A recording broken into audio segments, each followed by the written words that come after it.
Hello, YouTube. All right, so this is Mahadeva, the Thunder Wizard. So today we're going to be talking about warfare in the cosmos. We'll talk about war between the gods and the giants, war between the gods, the celestial gods, and the earthly gods. We'll talk about warfare between the god Thor and giants and demons and trolls. We're going to be talking about what all these different entities are, why are they constantly at war with each other, what does that have to do with the medicine wheel in shamanism, and more importantly, how do you apply all of that information to your own life? For me, I'm really not interested in anything unless I can apply it to myself and find meaning and value in it. So we'll be talking about that. All of this does have applications to your own life. So this is the thunderwizard.com YouTube channel. Of course, subscribe and hit the bell button in case you want to know whenever I've got live Q&As coming up. And the links up here are for you to use. Please check them out. Thunderwizard.com is my subscription page where I have all kinds of courses. I won't get into all of them, but you can learn in-depth courses, specific techniques for your spiritual evolution, some things that I don't teach on the free channel. And if you want to see everything I've got, my books, my DVDs, all of my teaching, every single thing that I offer, which is a lot of stuff, you can go to courses.thunderwizard.com. While I'm on the subject, I am starting to get ready to get my taxes all paid, which means that the prices that are now slashed on all of my products and services starting to go back up to normal. So if you've been thinking about, I'm going to take my time, now's the time to go and get some stuff. We'll talk about it before I get comfortable with my finances again, and then I won't need to be throwing things away for free. All right, so here we're looking at a picture of Thor and his hammer, and he is about to unleash his power onto what looks like three frost giants that are coming towards him. And you see below those three frost giants, you see an Aish Yalmer, which is doing the service of being a medicine wheel. And it's important to understand that, what we call the medicine wheel in, popular New Age culture is nothing new. It's nothing that's, that's just used by one culture or another. The depiction you have in front of you with the 9 worlds of the Norse world tree on there is found all over the world. And so in each one of these places you can see different beings. In the north you have the mist home, the home of the waters of life. In the northeast you have Asgard, which means the fortress of the celestial deities. In the east you have the giant home. And in the southeast you have the dwarf home where the dwarves live. In the bottom you have the fire home where the fire demon of Entropy, Surt, comes from. In the southwest you have Hell home, which is the underworld where the goddess Hela, the queen of the underworld, lives. In the west you have Wind home, or Vanir, the home of the Vanir, the home of the gods of fertility and magic. And in the northwest you have the home of the Elves. And in the middle you have Middle Earth, Midgard, Middle Yard, the middle fortress where all humans live. And so this is a dynamic balance we live in. This is a science, by the way. As you've heard me say many times before, each one of those directions that I just showed you, that's actually a syncretic map that is found by looking at the shamanic understanding of many different cultures. And when you look at just the map itself, what energies are placed in what different directions, you find that it's the same. They may have some different understandings about it. The Chinese Bagua, which means 8 gates, the energies are the same. If you look at the Vedic Dig chakra, the energies are going to be the same. And so that means that this is a science. Our ancestors weren't just trying to come up with some cute way to explain the world. And what was happening is that independently around the world, shamans in ancient times were experiencing the energies that were coming from the different directions. And because of that, they were coming to the same conclusions that, for instance, in the Northeast is the highest energy. That's why Mount Olympus is there, Asgard is there, Ishana Shiva in the Vedic, which means the highest Shiva, which is the crown chakra. And in the Taoist tradition, the same. That's the highest energy coming from that. That's just one example. That shows you that these shamans are using their abilities to experiment and to take data from their experiences on a spiritual level, and they're coming to the same conclusions. So that means we're dealing with a science here. I'm bringing that to your attention because I use the word medicine wheel. Now I do that, and I'll just be honest with you, I'm doing that for clickbait purposes because there are so many people out there that know what the medicine wheel is. But if you type medicine wheel into Google, you're going to come up with no shortage of discrepancies on what is going on in each one of the directions and what color it is and all that. And that's because it's all made up. The truth is that Native Americans do not want people other than Native Americans running around using their symbology. So why is it so popular? Why is it so popular for people of European descent to play around with medicine wheels? It's because it's part of our culture. It's part of our pre-Christian culture. It's part of our pre-Christian religion. It's in our DNA. For instance, the belief in spirit guides. People want to go, hey, let's go, let's play Native American and we'll bang our drum and we'll bring, they think it's a Native American thing. Truth is that our European ancestors were very deeply into having a spirit animal. They called it a fetch. So these things that we think are Native American shamanism, I'm not making any proclamations about Native American religion because I don't know anything about it.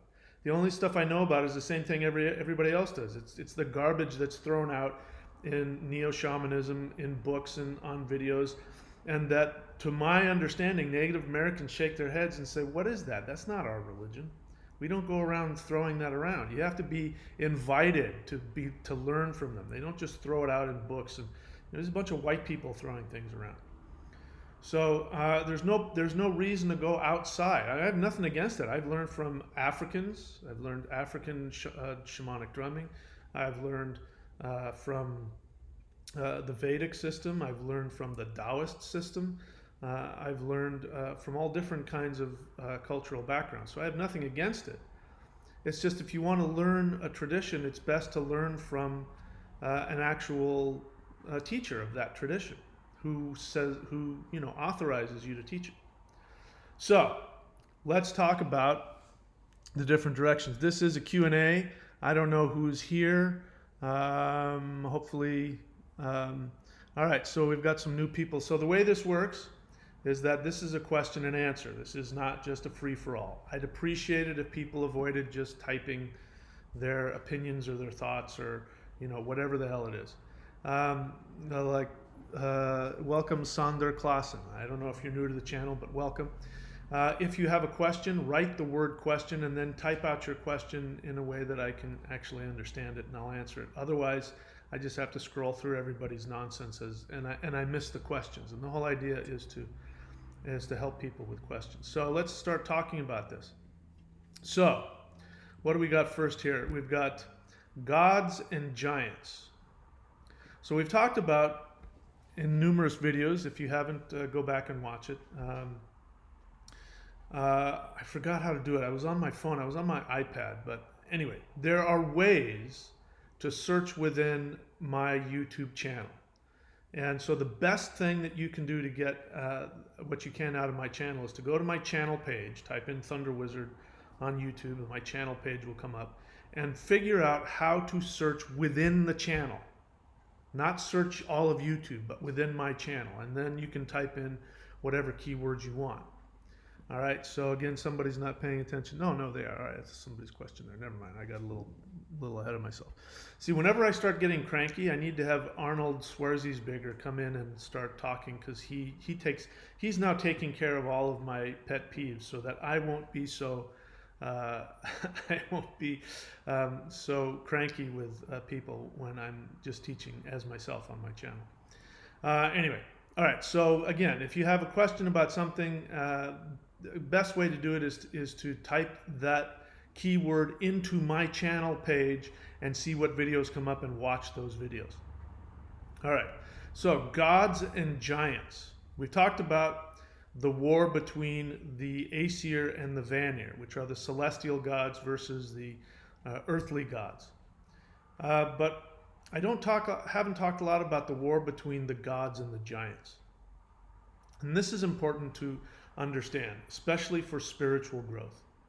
So the gods, if we're looking at here, let's see, I'm looking at that. So right over there, this would be northeast from your perspective, I believe. So here in the northeast is the direction of Asgard. This is the realm of the highest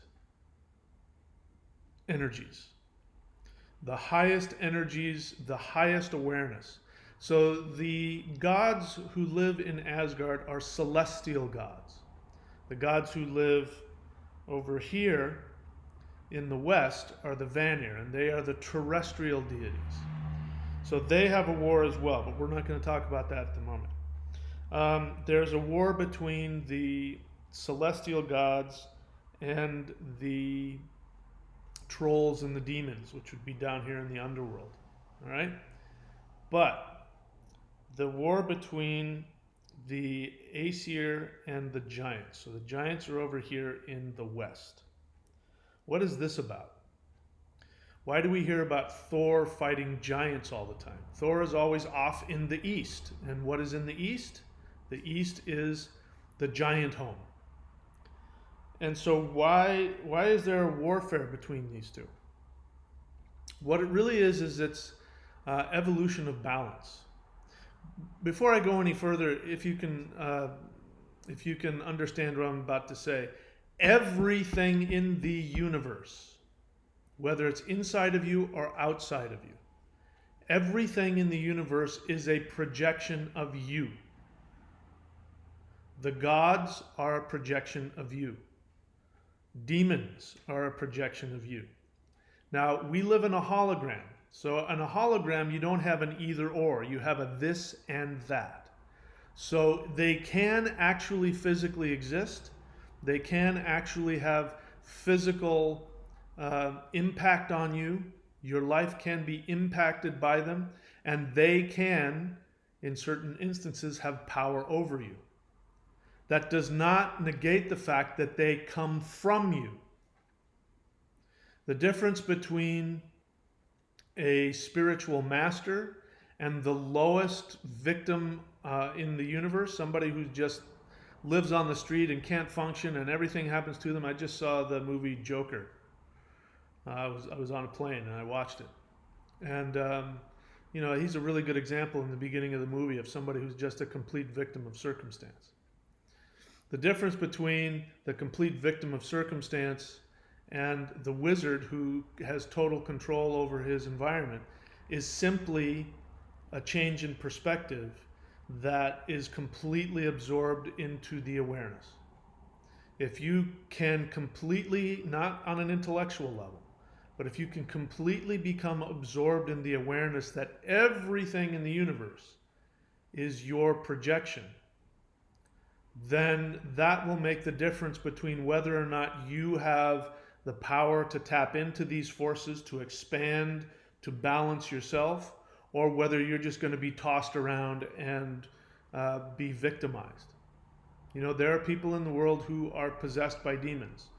There are people in the world who, they will, maybe you've seen videos of them. I've seen it happen where they can't control their movements and something's grabbing them and twisting them and lifting them up in the air and hurting them and, all that kind of stuff. Why is that? Why is it that happens to some people, but it doesn't happen to the rest of us? And it's still true that the people who are going through that, they are merely experiencing uh, in their external life what is happening inside of them. Those demons are real entities. They really exist in their own right. They have their own consciousness, and yet they are nothing more than the projection of what's coming from inside the individual. And while intellectually you can choose to assent that, being able to understand that on the deepest level takes work. This is what spiritual work is all about. This is everything I teach. By the way, everything I teach is for the end result of you having complete control over your environment. You know, look, I'll be honest with you, I wish that I didn't have the moral fiber that I do, because I know exactly what to say to get 1 billion followers on YouTube. The thing to do is to appeal to your victimhood.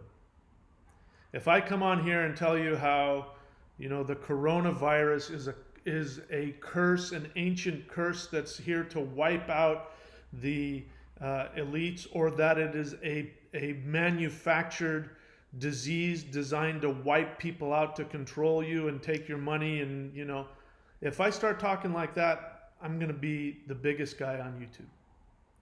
Except for the fact that whether or not anything I just said is true or not only makes you more of a victim. It doesn't give you any power. Everything I teach is about to give you power, practical power over your life. If you want to be a victim, I'll tell you right now, this is the last channel you want to watch, because I'm not going to co-sign your victimhood. If you want to be a wizard, a sorceress, a bodhisattva, if you want to have complete control over this video game that you live in and enjoy it, then this is the place to come. But it's not going to appeal to many people's need to be frightened and entertained by their own fear and anger, because that's all that's happening. All right, so what is the war between the gods and the giants? It's exactly what I've just been saying. So the gods represent the highest energetic experience of the spirit.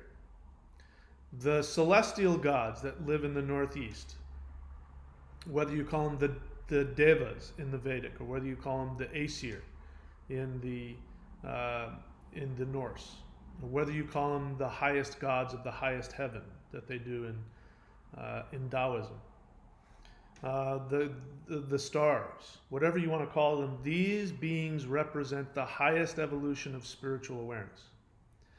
And they represent the hope of humanity. So if you really want to get hope in your life, hope for your future, worship the celestial gods. Celestial gods would be Odin, Shiva, any of the Aesir. High level, when you look at them, you're filled with awe and you're filled with zeal. So the northeast is the direction, the most powerful direction for an altar, generally speaking. Now, there are people who've had Vedic astrological readings from me, and I tell them to place the altar in different directions. That's specifically based on your chart, so don't get confused about that. If I've given you a mantra based on your chart, specifically to your vibration and what's happening in your life, then that is what's going to be best for you personally. But in general, for human beings, the best position for an altar is in the northeast. And in the northeast, it's because you have the highest energy. Now, there are two directions which are called demon doors. And this is the northeast and the southwest. Southwest is obvious because that's the underworld. That's your unconscious, your fear. That's where the demons live. That's where souls go in between lives to work out all of their unconscious garbage. So that makes sense. That's where all of our demons are, all of our unresolved stuff. But why is the northeast a demon door? Well, because when we're talking about extremes, human beings get confused. And so when we're dealing with the extremes of the northeast, which is the extreme zeal of the perfection of the gods of the highest heaven, then what ends up happening is that if people are not balanced within themselves, they turn into extremists. They turn into zealots. And this is where you have spiritual bigotry. And so this is why you have conservatives. Why conservatives, like hardcore right-wing conservatives, why they talk on the one hand about God's love and the perfection of God, and at the same time why we need to wipe out certain people for certain reasons and exclude certain people, because they're trapped in their own immaturity, because the zeal that they feel when they look at the brightness of perfection, they're projecting their own inadequacies. They look at that perfection and they say, I'm not worthy. And so because they don't want to be kicked out of heaven, they turn that feeling of inadequacy and they focus it on other people. So that's one of the drawbacks. That's why you put an altar in that direction, because if you're not careful, then you may end up being a victim of your own self-hatred. And so the altar there is to worship that perfection. The gods in the highest heavens, they live in timeless perfection. They live in the perfection of pure celestial light. And if you've ever experienced it, which I have, it is an amazing thing. It's the most blissful, it's like it's really difficult. It's challenging. It's so blissful. In the body, we wouldn't be able to handle it. Our bodies would explode with orgasmic bliss. So the only thing that can handle that is pure spirit. And anyway, we could talk about that's where by the way, that's the light. When you hear people talk about dying and seeing the light, what's happening is that they're seeing the light of the perfection of Asgard, and if they're afraid of it, which most people are, most people can't tolerate the thought of perfection, and if they don't feel worthy of it, and most people don't, when they die, they don't feel worthy of it. So they become afraid, and then all kinds of other doors appear, and then they can get reborn or go into another realm or go into a place of self-torment. But every soul, no matter who you are, no matter what you've experienced, the moment that you die, when that light comes before you, you have an option to say, that's me. I'm perfect light. This is where this is coming from, this whole watch out for the beings of light because they want to trick you into going back. And that is all your own reaction to your own perfection. What they're talking about is the fear, people's fear of their own inability to face their own perfection. And so this is what will happen. The people die, they see the light, they see Jesus. Now, I'm here to tell you that there was no such person named Jesus of Nazareth. He never existed.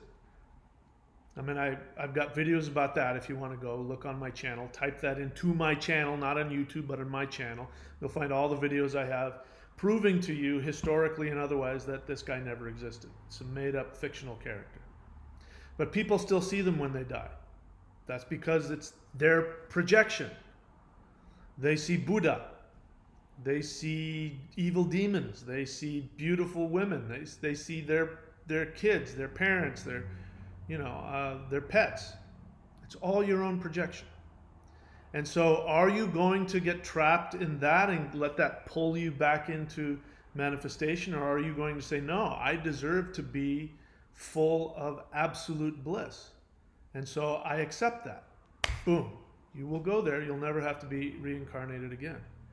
By the way, everything that happens in the afterlife also happens here. So when people are asking what happens when we die, they don't understand that what happens when you die is the same thing that happens here. This is what's so great about being human, because in the human realm, there are separations. So on the one hand, you can be filled with self-hatred and whatever it is. You won't feel the full impact of it because we have this thing called the conscious and the unconscious. We have this ability to shove into our unconscious mind all of the things we don't want to deal with. And that gives us time. That gives us time to slowly work through our issues so that we don't have to deal with them all at once. But when you die, all of those filters are gone. And so when you're facing that light of Asgard, when you're facing that light, then you're forced to deal with it. And if you accept it, you move past it. If you fight with it, you get pulled back. But you go through that every moment of every day here in this world. This is why I'm constantly talking about meditation and Qigong, because those are two very powerful ways to constantly become aware. This is why mantra meditation is so powerful, because mantra meditation, the mantras are divine sound equations that go into your unconscious mind and start pulling apart all of the false ideas and bringing them to your awareness so that you can become aware. That's what this is all about. This is why I just don't have any patience for victims. I don't have any patience for them, because you have every opportunity to work through all of your challenges here, and this is why you're here, because you want to work through this stuff. Otherwise, you wouldn't come here. All right, I'm getting stuck in the Northeast. I was going to talk about the war. The war in the East is about narcissism. So there's a yin and yang to everything. There's a positive and a negative. We've got polar extremes everywhere we go. So in the East, we have the realm of the giants. The giants represent narcissism. They represent, on the one hand, the East is the realm of the identity. So here the soul comes into existence. It connects to its purest form of divinity, and then it comes to start to separate and become an individual. And in that, we run into the challenge of becoming narcissistic or not really differentiating and becoming a person. You could stay lost in the spiritual realm and then you never become a person. So you have to have your own identity. And a healthy identity is one that is comfortable within itself, but also allows other people their identity. But if that doesn't work out, then people don't have an identity and they don't know who they are, or they are so wrapped up in their own separate identity that they become incapable, they become sociopathic, and they have no empathy for other people. This is what the giants represent. They represent the forces of identity that have no empathy. That's why the giants walk around and they pick people up and bite their heads off. And this is what Thor is. Thor represents boundaries, healthy boundaries. He goes to fight the giants because he is the protector of the human race. The human race is the representation in the universe of all, by the way, everything wishes they could become human. The gods, the demons, everybody wishes they could become human, because this is where you get access to everything. And you're here in Middle Earth as a human being, all the other 8 directions converge in on you and you get to be the most powerful being in the universe. Again, this is why I have no sympathy for victims, because it's just such a waste to be wrapped up in feeling sorry for yourself and talking about who's doing what to you, when you have the power to be the most powerful being in the universe. Okay, you haven't figured out how to do that yet. That's okay. Neither have I. That's why I'm still here. But that's what you're here to figure out. Don't waste my time with your complaining or your telling me why they're good, they're doing it to you, and whoever the hell it is. You don't understand the three-dimensional, not the multi-dimensional universe, the holographic nature of reality. Just like light, you know, that experiment that says that light responds either as a wave or as a particle, depending on the intention of the observer. Your life is the same way. Your life will be based on your intention. If your intention is to be a victim, you will be. If your intention is to simultaneously surrender to infinity and lord over it, that's what will happen. And that's the goal. So I was looking for the Thurisaj rune, which is the rune of Thor. This rune here represents divine boundaries. It represents the protection of the human race. People who have racial issues, I'm trying to avoid, certain keywords because I don't want YouTube to take away my ability to get advertising revenue. So I have to be careful of some of the words I say. But people who have racialist issues and they put on they tattoo on themselves or they put on their clothes certain symbols that they think represent their political ideology, don't realize that what they're asking from the universe is to be taught lessons about the equality of all humans. Because those symbols are actually symbols of Thor. And Thor represents the defender of all humans that have ever existed and ever will exist. He defends their right to be an individual. And so he fights against the trolls, he fights against the giants who seek to destroy people's right to their own self-awareness, the right to their own identity, the right to their own independence. Thor is the deity that fights for the independence of human beings. And so that has to do with boundaries. And giants have no boundaries because they are just wrapped up in their own narcissism. And so they see everything as an object. They're sociopaths. They see or psychopaths. They see everything as an object for them to consume. And so Thor goes out to fight that, and he fights that within ourselves. So this is the battle between the Aesir and the giants.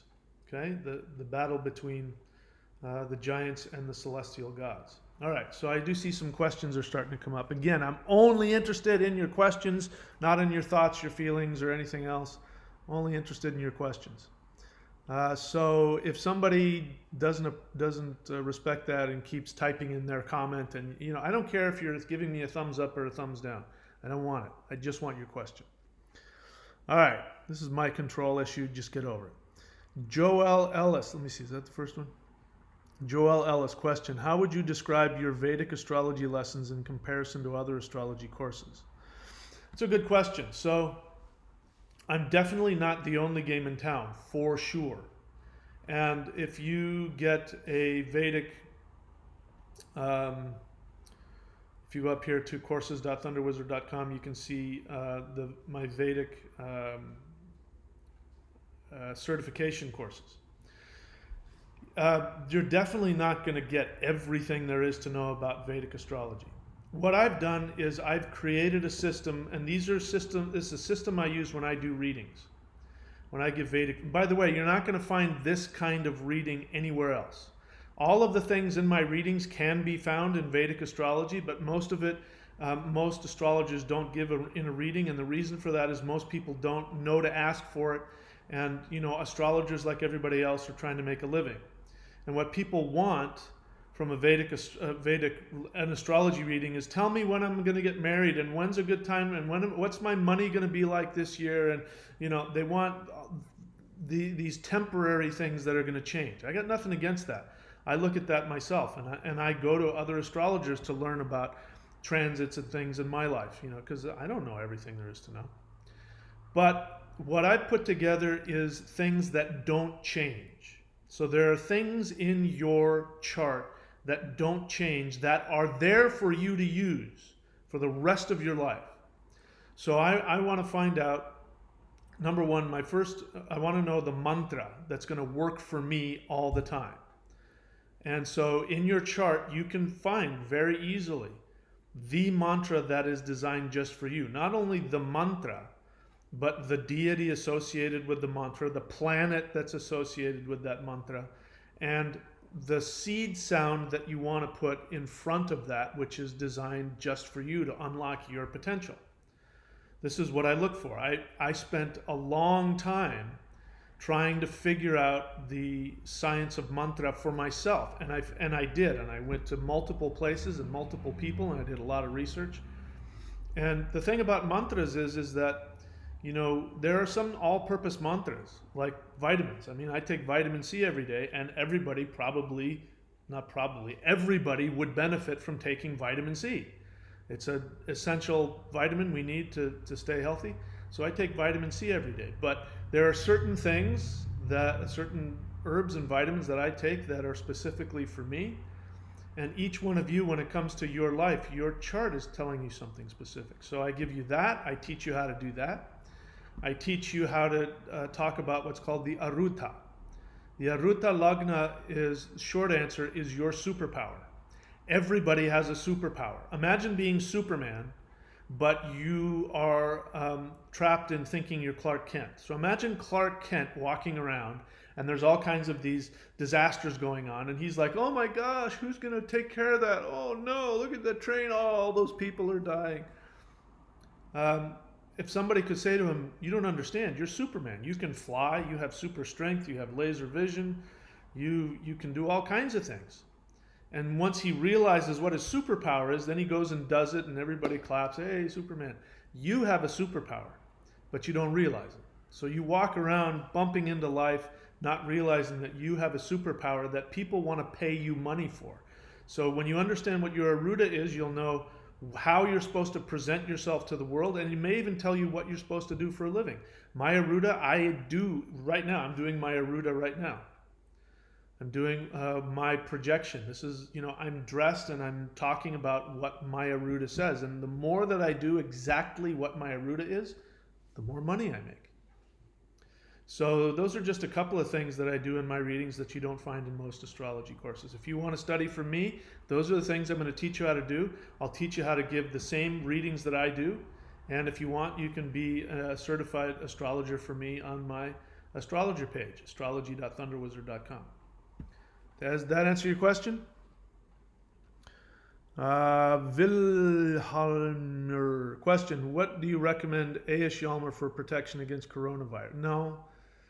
It won't hurt, but the best protection for that is staying healthy. Look, here's the thing: there's always going to be something. You think about it. We're thinking about this. It's a real thing, but I'm looking and there's a street in front of me, and there is the chance. If I were to walk out into that street at any given point, I could get run over. There's more danger, getting in your car and driving down the street. There's more possibility for you to have a major problem there than there is from most of the other stuff. Now, if you happen to live in an area where that's going on, then you have to deal with it. But the way to live life is to just not worry about things that you don't have any control over. Do you have any control over protecting yourself from the coronavirus? Then use those measures. To the point that you don't have any control over it, don't worry about it. We all have a karma. If we are not victims of circumstance, we all have an orlog, which means a destiny. And if you have a destiny to live here for a certain amount of time and to be healthy, guess what? You're protected. Fear is the biggest thing there is, the biggest danger there is. The more that you indulge in fear, the more that you send that vibration out to the matrix of the universe to put you in dangerous scenario. Why is it that every time that there's basically we're just talking about a flu virus. It's a flu virus, and we get the flu every year. Every time have you ever wondered why every year comes around everybody gets the flu? Well, every time you've had a specific flu come through and you've had the flu, your body has built up an immune to that specific virus. Why is it every year we get a new one? Because in China, it's why they haven't figured out to do something differently, I don't know. But basically in China, they put fowl and pigs next to each other.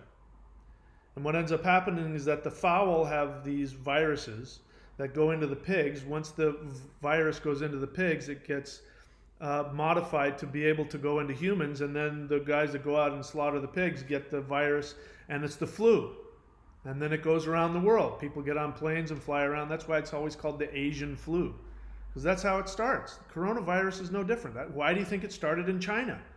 Because farmers in China put fowl and pigs next to each other. This is why, primitive people don't have any defense against just the common cold or the flu, is because they don't do that. They're hunter-gatherers. They don't live in an unnatural way like that. It's unnatural to do that. So the coronavirus is just another form of the flu. And yeah, some people are dying from it, but people that have good immune systems aren't. It's no fun to get.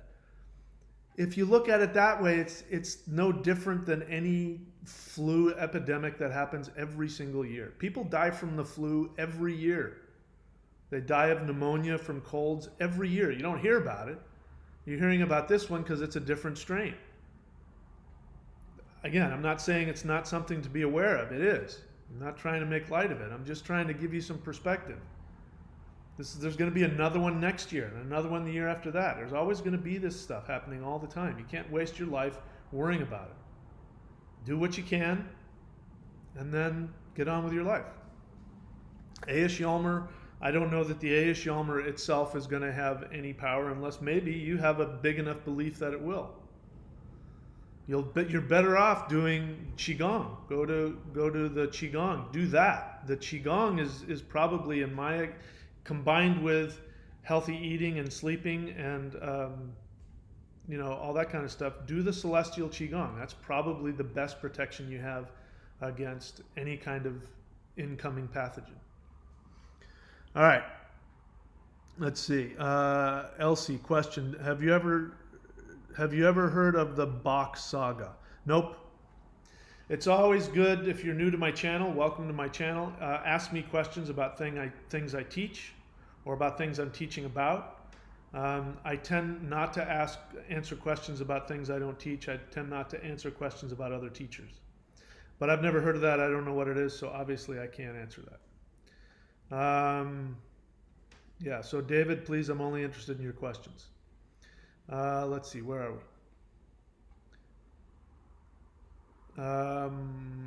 Question, do you think that's feasible and it's selfish and prime individual? Okay, so Wilhelmer, I don't know what you're referring to. You have to actually write out a whole question with a subject and an object. I know you're probably responding to something that I said or you just said. Bear in mind, we're not sitting here right across from each other. I don't know what you're referring to. Please be specific and I'll answer your question. Beeman 2468, question, does the hell in the Bible exist? It does if you believe in the Bible.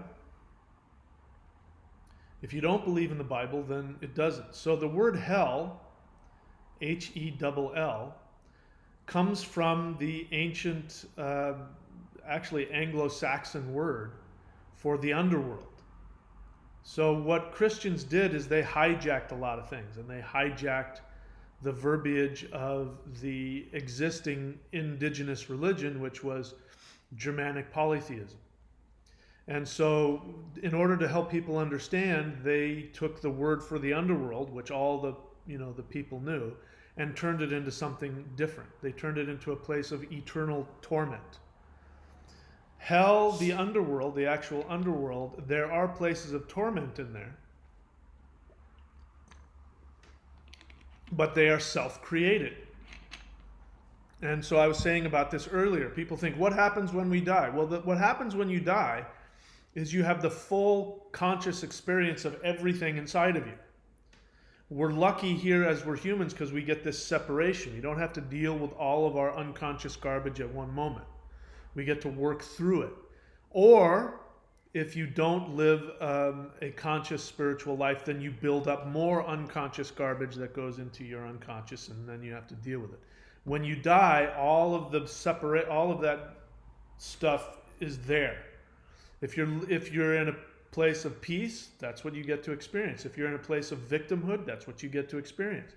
If you believe that you're evil and you deserve to die and go to hell because you were born, like they teach in the Bible, I mean, that's what the Bible teaches. The moment that you're born, you're a piece of garbage.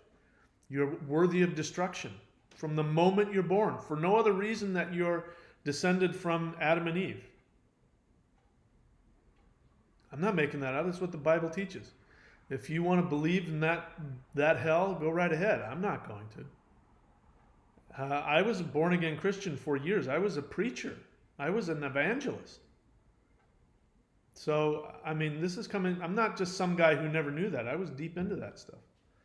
So the hell in the Bible exists. If you believe it does, then that's because you're full of self-hatred and self-criticism. And when you die, you'll be given that opportunity to drop all that and go into the bliss of perfection. Or you will decide to hold on to your victim mentality, and you can get pulled into that. When you're ready to let go of it, then you can come back and live with the rest of us and just enjoy yourself. Wilhelmer question, is seeing an evil entity a projection of the concept of the shadow? What do you mean? What is the concept of the shadow? You assume that I know what you're talking about. You're overthinking it. Whatever it is you're talking about, I think you're overthinking. An evil entity is a projection of your unconscious mind, and yet it is also real. There's also, you know, when it comes to the law of attraction, there is this thing like attracts like. So if you have people in your life that are abusive, you are projecting out from your unresolved self-hatred a need to have that, and so people will appear. It's like they really exist, they'll be attracted to that. Demons are the same way. Evil entities are the same way. They will be attracted to your self-hatred, to your feelings of insecurity, your desire, your unconscious desire to be abused and punished, because you don't realize who you are. And so it is at the same time a real being that has its own awareness, and at the same time it is nothing more than a projection of your own self-awareness. I don't know what you mean by the concept of the shadow. I don't know what that is. This is, people talk about doing shadow work, and that bugs me. I hate that. It's just so, what's the word I want to use? It trivializes your dark side. It makes it separate from you. There's you, and then there's your shadow self. That's nonsense. There's just you. And within you, there is happy and sad, angry and loving. You have all these different feelings. To separate them like that, there's me and then there's my shadow. You know, that just creates that schism between you, and it makes it even worse. So the concept of the shadow, as I'm hearing it, I don't respond well to that. I need to integrate. You don't need to integrate. You just need to have all of your feelings. If you have to integrate that part into yourself, it means that you've pushed a part of yourself aside and you're not dealing with it. Just have your feelings. Be sad, be angry, be afraid, be happy, be loving. You know, people are just as afraid of showing love as they are to show anger. And it's from the same desire. They don't want to be rejected. And people feel that if they show too much love that they'll get hurt and rejected. It's just as ridiculous. So just integrate it. I mean, integrate meaning just have it. Just have all of your feelings. So please, if that's helpful for you, get rid of that idea that there's a shadow side and a real side. It's just you. You know, you step on a broken piece of glass, you're gonna bleed, and you're gonna cuss, and you're gonna scream. You're gonna have pain. Doesn't mean that your shadow side stepped on a glass. It just means that you're having pain. Something stimulated you, and you're having a negative feeling. Wilhelmer question, do you have a chart or an infographic you could direct me to laying out A. Schelmer? Yeah, I got them all over the place. Have you read my book? Again, if you guys are coming onto my channel on a regular basis and you're asking me all kinds of questions and you haven't bothered to read my books, then you're wasting both of our time. Yeah, I've got it in my books. Go to courses.thunderwizard.com and click on books. The Thunder Wizard Path, Thunder Shamanism. I've got no shortage of them. And in my videos, I've got no shortage of them in my videos. Let's see. Yeah, again, I'm really not interested in weird comments. I don't care about your opinions. If people keep doing it, I'm just going to, get rid of them. Question, where can I get this? Get what? Come on, guys. Put some effort into it. The two most important things in life. Pay attention and put effort. I have no idea what you're talking about. Reina, give me the respect of writing out a full question. I'll be happy to answer it. Tara Fair, question. Is there a template to make medicine wheel on your chest? On your chest? I mean, the one on my chest or on your chest? Yes, I answered that previously. It's all over the place on my channel.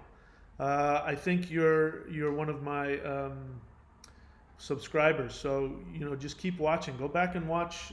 You have access to the at the thunderwizard.com site. You have access to the first level subscription, which is the shamanism, the mastery of shamanism. From the almost the very first video, I think. So the thing to do is, when you're on there, is that there's an option, I can't tell you exactly how, to go back to the earliest video. So just look around for how to go to the earliest video, start from there, and I start teaching you from the bottom up what to do and what the thunder wheel is and the directions and how to use that in ritual and all that good stuff. Brandon Little, question: do the directions have an effect on a shamanic journey, such as where you're, it should be Y-O-U-R-E, where you are facing on a journey take you to the realm you are, not your, the realm you are facing? Yes. Short answer is yes.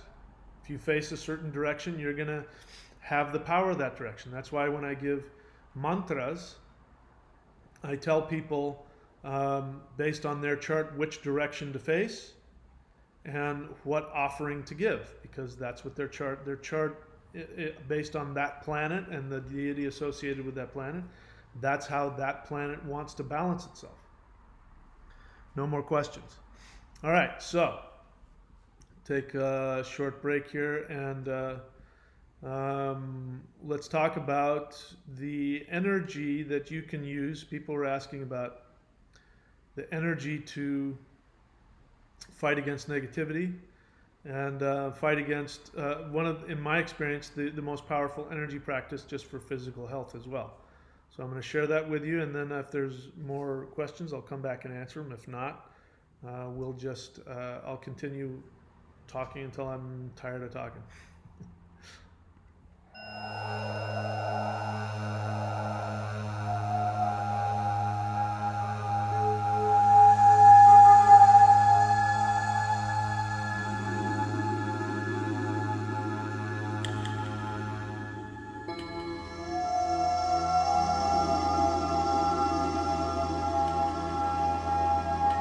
Hi, I'm Michael Denny of SpiritTao.com, and this is Celestial Negung Part 1. Celestial Negung means that this is power that is descending from heaven. And the idea is that we are all microcosms of the entire universe. You are the entire universe, and everything around you is simply the projection. You are looking within yourself. So when you look up into the stars at night, you're actually looking deep within your own body. When you look at the sun, the moon, the trees, the flowers, you're looking within yourself. This is Negung. And so what we're doing is we're simply releasing that infinity from within us. You are tapping into and releasing the power that is within our own body, our own cells, our own organs. So one of the reasons that I'm making this DVD is in the hope that the essence and the spirit of the teaching of the Shang Qing arts can be taught to the world at large, and it is my hope that the core essence of what the Shang Qing tradition is will continue to live and grow and evolve. As we move on into the Aquarian age, everything is changing. I don't need to tell you that.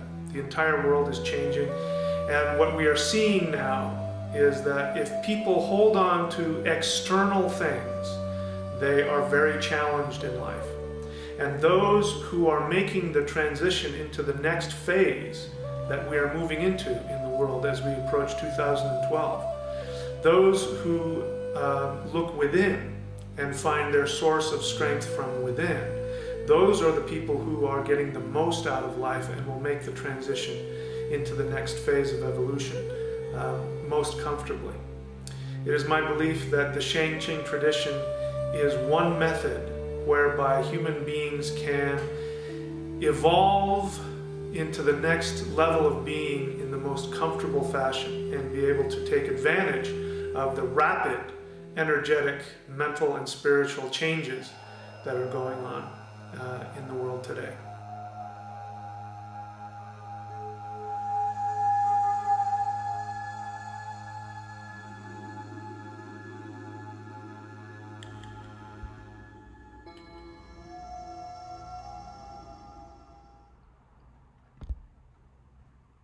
Sorry about that. I'm chewing on something. All right, so get rid of that. And then get,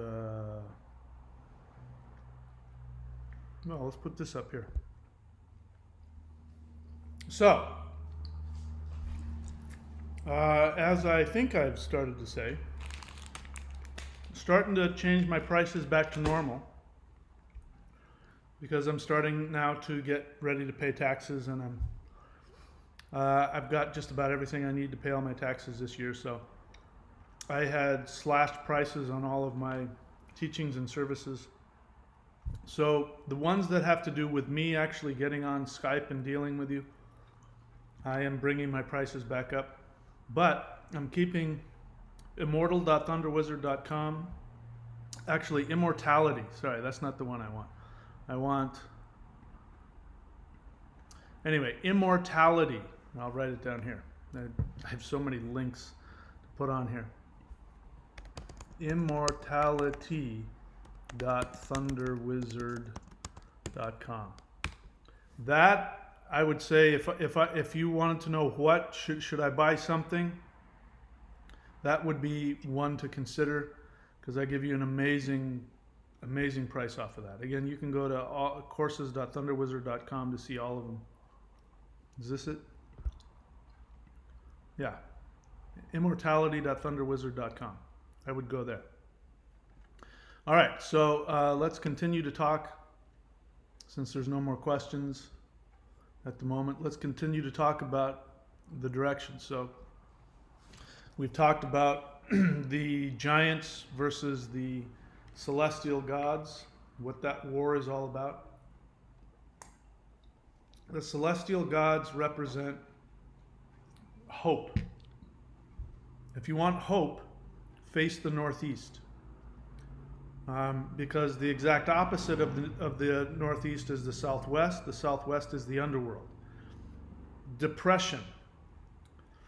The best definition for depression that I've ever heard is the inability to see a future for oneself. In other words, you have no hope. You can go through all kinds of horrible, sad things in your life. The death of loved ones, poverty, illness. You can go through all kinds of stuff and still have hope and still work towards things. There's a really great video that I've played a few times.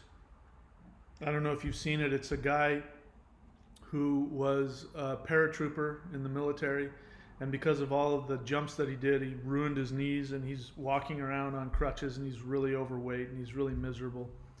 And he went around trying to find somebody who would help him. And he went to yogis. He thought if he went to learn yoga, that yoga would help, and nobody would take him on. And one guy took him on and started teaching him. And you see him go through this process. And I remember looking at it the first time, I think that anybody can do anything if they choose to. And I'm watching it going, oh, maybe he'll be able to walk without crutches. And by the end of that transformation, that guy was svelte. He's more svelte than I am now. And he was running at full clip in front of the camera, because he kept on believing in himself, and he kept on just putting effort into it. That's hope. If you have hope, you can accomplish anything. If you don't have hope, then you'll be overtaken by whatever your issues are in this life. So the Northeast is your hope for the future. It's the ideal of perfection that you can work towards. You can work towards it. This is what Odin is all about. Odin represents achieving your highest perfection. Now, for some of us, that can be debilitating, because people then get too self-critical, and then that just stops them. So that's why we just, are you better today than you were yesterday? If not, just keep working towards it.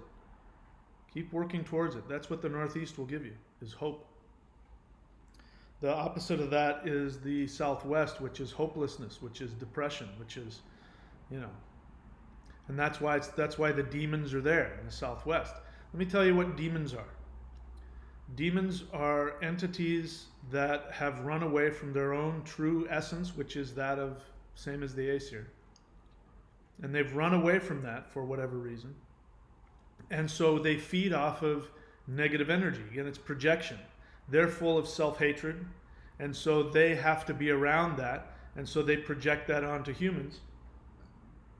And so they seek out humans that have real problems and real trauma and real tragedy, humans that aren't seeking to get out of their pain and their misery.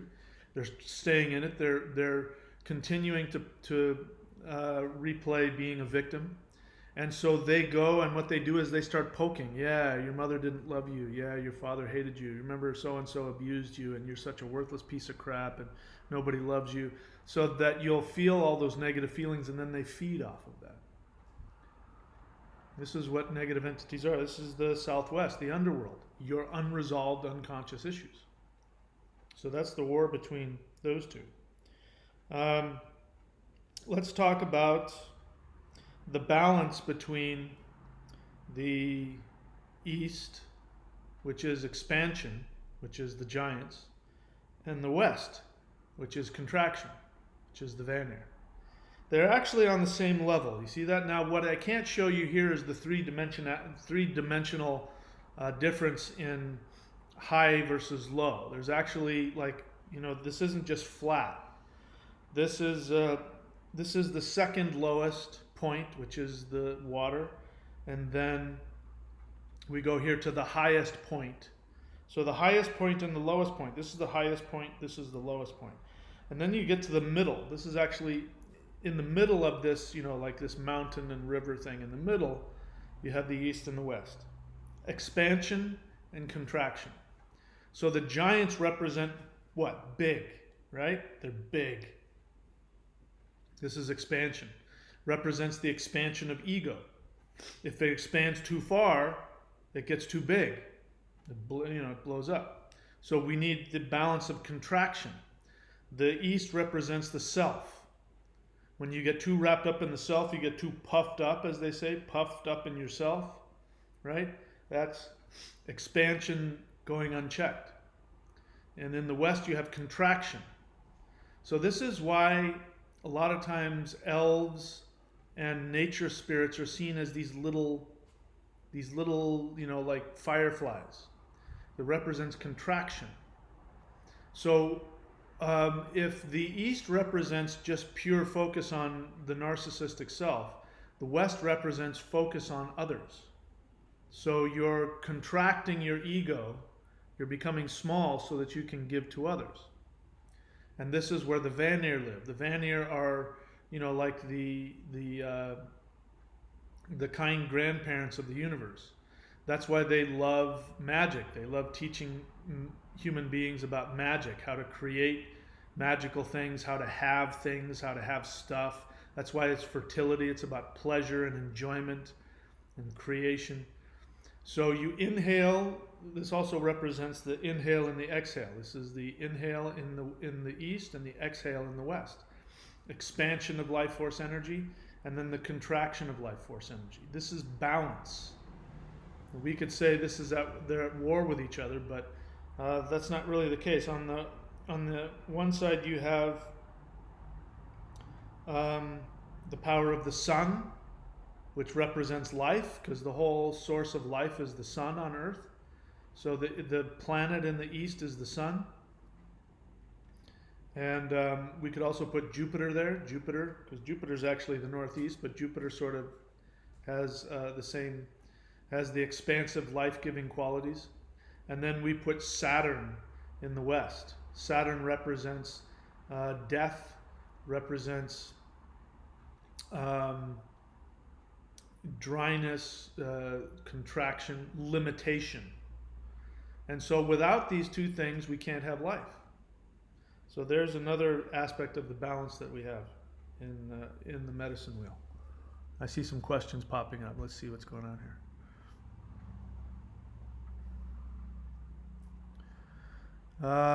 The reality check. Does the law of attraction stop working? What do you mean, does it? What do you mean?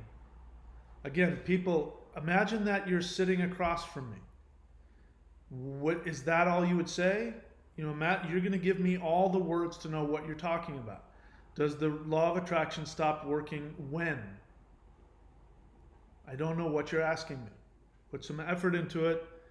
Give me the respect to ask me a full question. Give yourself the respect by putting the effort into writing the whole thing out. I don't know what that means. I mean, I could guess, but that you don't want me to guess at your question, do you? You have a specific question you want me to answer? Write the whole thing out.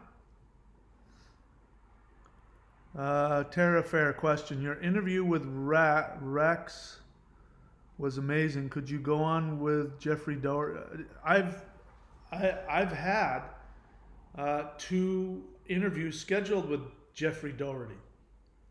The first one, he reached out to me and set up a time, and I showed up, and he never showed up. I reached out to him recently and said, hey, you reached out to me a while back. Do you want to do an interview? And he said yes, and then we went back and forth on the date. He canceled twice and said we'll do it on this day. And then on the day that we finally decided, I showed up and I was all ready, and he just canceled. He said, sorry, I'm going to cancel the interview. I don't know what's going on with that guy. I don't know if he has it personally against me or if he's just got problems in life or whatever, but I would have done that, but he just keeps canceling on me. So there's that question. All right, so no more questions. So you know what happens when you don't ask questions, right? I got to pay bills, so I'm going to sell you stuff. So the next thing we're going to do is I'm going to talk to you about I'm going to let Arnold Schwarzenegger talk to you about a new service I'm providing, which is love astrology. So let's listen to him. He'll explain more about that. Hey, this is Arnold Schwarzenegger. I'm the Shamanator. Today we're going to talk about twin flame. Come on, watch it. Don't be a girly man. Okay, so today we're going to talk about twin flame. What is a twin flame? Well, twin flame is when a soul is born into the universe and it's very powerful. And what ends up happening is that because it is such a powerful soul, it splits into 2. One is the divine masculine and the other is the divine feminine. And what ends up happening is that these 2 have souls. They're very powerful, very spiritual. They come down and they become incarnated into the world of humans when they go around and they're saying to themselves, hey, what's going on here? I'm only half a person. I am very powerful, very spiritual, but I can feel the other half of me is somewhere around here. And I'm saying, hey, other half, where are you? Come on over here. We got to get some spiritual work done together. So lots of times what's happening is that you're spending much of your life seeking to bring reunion for yourself and your twin flame. Now, there's something that you need to understand about twin flame is that there are these kinds of twin flames that are called girly men.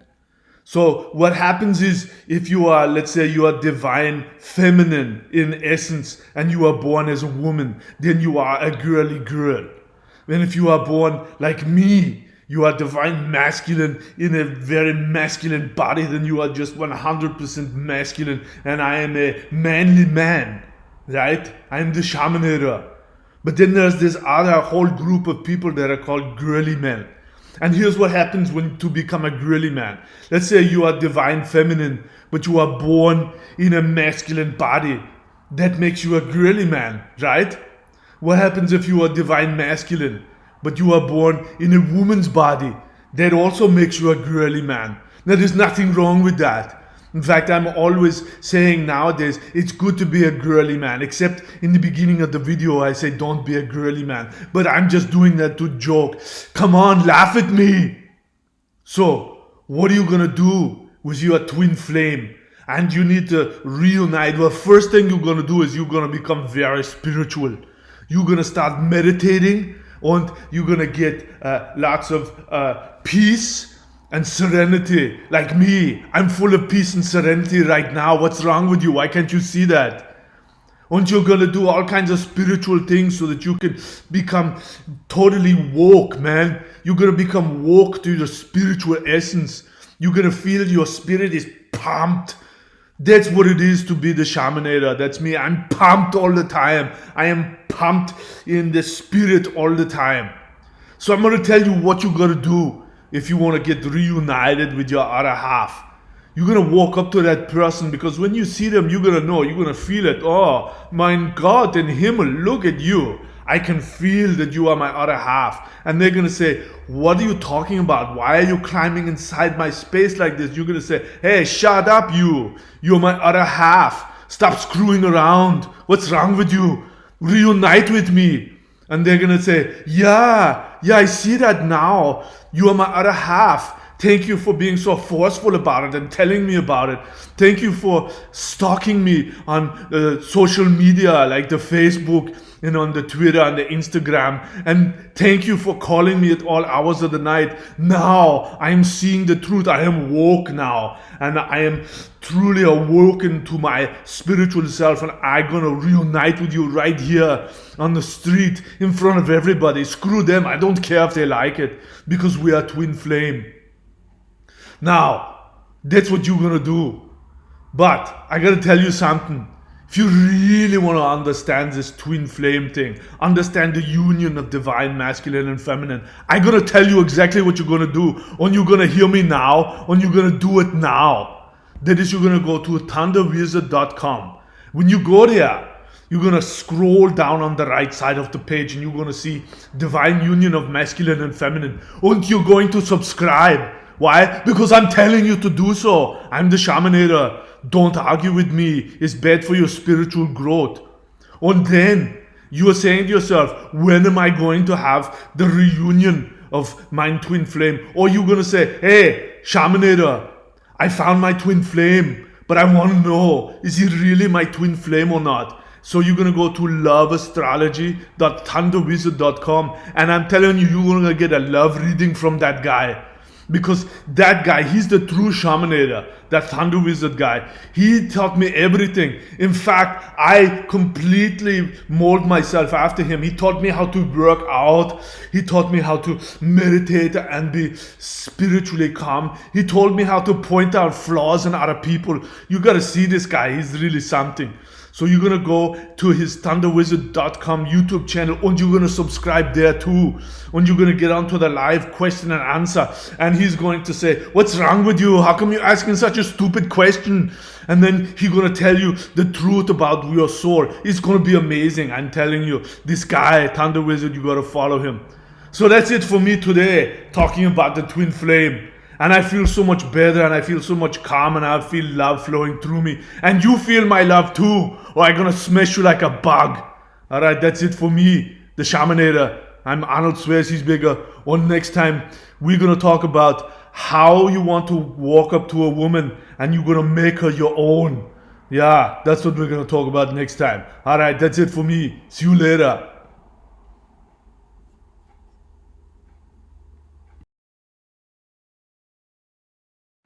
Hello. What was that I said about paying attention? All right, I'm back. All right, so there we go. All right, so let me see if there are any questions here.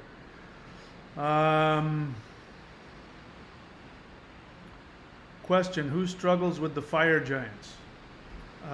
That is at the end of the world, according to Norse mythology. The fire giants are Surt. Surt is not a giant. Is not a. In fact, I don't think there are fire giants. There aren't fire giants. There are fire demons. But they really, all they represent is the force of entropy. So Surt, S-U-R-T, is the demon of entropy. If you don't know what entropy is, go look it up. It's not like anything else. So nobody struggles with it like in the way that you're talking about. It's the force of entropy in the universe. I am Smiley. Question: when I journey with a jaw harp, are you talking about the I see weird colors, fractals, gone down black holes with spinning kaleidoscope, but never seen any kind of animals or people. Is that a question? It's not a question. Good for you. You haven't asked me a question, so I don't have anything to answer, but it sounds like an interesting experience. Jeff Kelly, question: how is it best to deal with retrogrades like Mercury at the moment? retrogrades are happening all the time. Mercury especially. Mercury is constantly going into retrograde. So the first thing is not to make a big deal out of it, but to always seek to communicate your honest thoughts. Speak your emotions, not your thoughts or your judgments. A lot of people spend their time communicating with people that are important to them out of their head, and they avoid operating and speaking from their feelings. So speak from your feelings, not your judgments or your observations. What happens to dogs when they die? Dogs, like all other spiritual entities, are moving towards their highest awareness. Some might say that all beings are working towards eventually becoming human. So they go to their own place of re-empowerment. So to be honest, I don't have the answer when it comes to animals, but everything that has consciousness gets to move up the ladder. So Starseed said, I suggest you get a hold of Edge of Wonder. So let me see. The one thing I'm looking for is I'm looking to expand my channel. So the truth is if somebody only has a channel and they have, each video only has a couple hundred views, I'm probably not going to put the effort into it because it doesn't benefit me. I'll benefit them more than they benefit me, which is fine if I get to that place. But for right now, I'm looking for the bigger sites that are going to bring me more. So having said that, I just saw Edge of Wonder only has 235 videos. Let me take a look at them. Let's see, 54,000. Oh, so these guys, I could benefit a lot from these guys. If I haven't already, I will definitely, I think I might have actually contacted them, but thank you. I will check them out, and if I haven't, I'll contact them for sure. Let's see, where else? I'm looking at the wrong page here. I need to go over here. And Tin Finn's question, how can I remove my energy blockages in order to do Kundalini and or Wim Hof? What makes you think that you need to remove your energy blockages to do that practice? My understanding is the whole point of that practice is to remove your energy blocks. So I don't know why you're making it more complicated. If you want to do Wim Hof, just do Wim Hof. The other thing is, I'm not Wim Hof. Why are you asking me about somebody else's practices? I teach my own form of energy work. Why aren't you asking me about mine? I mean, it's kind of, disrespectful, don't you think? You should ask him about it. Don't ask me. But other than that, there's a definite flaw in your understanding that you need to unblock your energy to do an energy unblocking. Just go do it. I'm assuming both of these breath and you're making assumptions. Why not just go find out about it instead of making assumptions? Remember, assumptions are everything. And you have a couple of assumptions in there. You have an assumption that you have an energy blockage that you have to remove in order to do a practice. So the thing about assumptions is if you start with a false or incorrect assumption, then every conclusion you come to is going to be incomplete. So if your assumption that you have an energy blockage and you have to remove it in order to do those methods, then your other assumptions that both of these practices have to do with filling the dantians, you could be wrong about that. Why are you asking me questions about things that you haven't investigated? You have perfect ability to go and investigate it on your own. You don't have to ask me about something hypothetical. It doesn't serve you. Two most important things in life are paying attention and putting effort. I don't think you've done either of those here. All right, you're welcome to the channel. This is what I do. I'll tell you the truth as I see it. Okay, where else are we now? Wanderer threw down $20. Thank you, sir. Appreciate it. Dean Nevins, question, does the Mon, M-O-N, in daimon have anything to do with the mind or moon? I don't think so. To be honest, I don't know, but no, I don't think so. I think that might be. Well, anyway, I don't want to say something I don't know about. The short answer is I do not believe it does. All right. So again, you know what happens if you don't ask me questions. I got to sell you stuff. So what else can we talk about here? Did I do that one already? I think I did that one already. Let's do this one. This is going to be done quick. I am running out of. I'm starting to get the money that I need for my taxes, and I have been slashing my prices on almost all of my services. As I said, I've started raising prices on the one-on-one because that's my time. But in terms of the stuff that doesn't cost me any of my personal time, the prices are still low. So now's the time to take advantage of that. So take a look at this.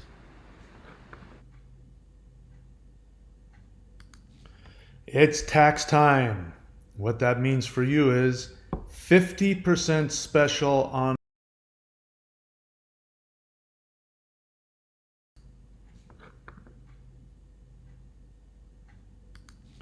It's tax time. What that means for you is 50% special on all of my products and services that you get through this courses.thunderwizard.com link, except for books and DVDs, which are Amazon and the Patreon subscription. Everything else, I have reduced prices by sometimes 2/3. And that is because even though the Thunder Wizard is a very accomplished spiritual practitioner and teacher, he is an idiot when it comes to accounting. And so I have this huge tax bill that I have to pay, and I need money to pay it. So if you want to keep me off the streets, and if there's something that you've wanted that you've been either saving up for or waiting for a special, now is the time. You can clean up. So if you go to courses.thunderwizard.com, you're going to see all of my products and services. And on there, you're going to see a bunch of them will have a discount attached to them. Now, just because it doesn't say 50% discount on the link, don't let that stop you from going to the link and checking it out. I'm going to walk through all of the ones that I know of. So first off, we have the Becoming an Immortal video series. Now, this is something that I made a while ago because people were wanting to know about an esoteric Taoist spiritual practice called the Method of Holding the Three Ones, which allows you to become an immortal. Now, from the Taoist perspective, an immortal doesn't mean that you live forever in this body or that you achieve enlightenment. It means that you raise your energy vibration in your body and all the cells of your body to such a degree that you phase out of existence and you become a god. For them, that was one way that they could achieve enlightenment, because then you don't have to be reincarnated. You can remember who you are and what your past life was, and keep all of your memories, and you can become a god. That is the Becoming an Immortal series that you'll find on there. Second one, this one I get asked for this all the time. This is the 2-for-1 certification special. And that one, I give you 2 certifications for the Vedic astrology, the Thunder Wizard Vedic astrology, and the Thunder Wizard rune reading certification. Now, I can't even begin to tell you how many hundreds of hours of teaching are on these videos. And normally you would have to get them each separately. But now you can just pay for one and you get both certifications.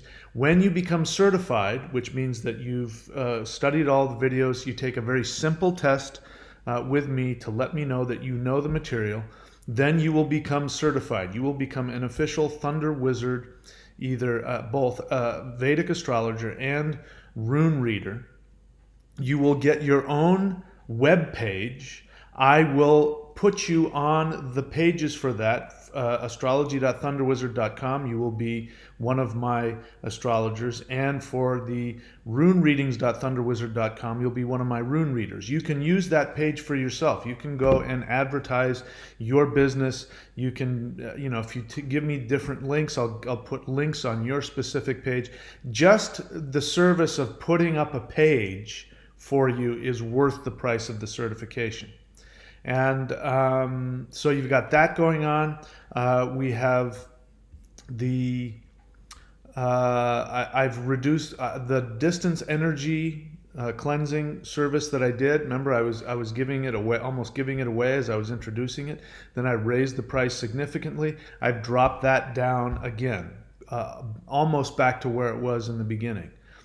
The all of your Vedic astrology, I'm going back to, I'm taking off like 70% of what I used to charge for my readings. You can get an astrological reading from me.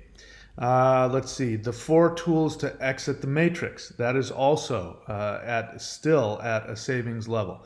The 5 rules to master the matrix. I've cut prices on that. The career consultations. To get a career consultation from me, I have slashed the prices on those as well.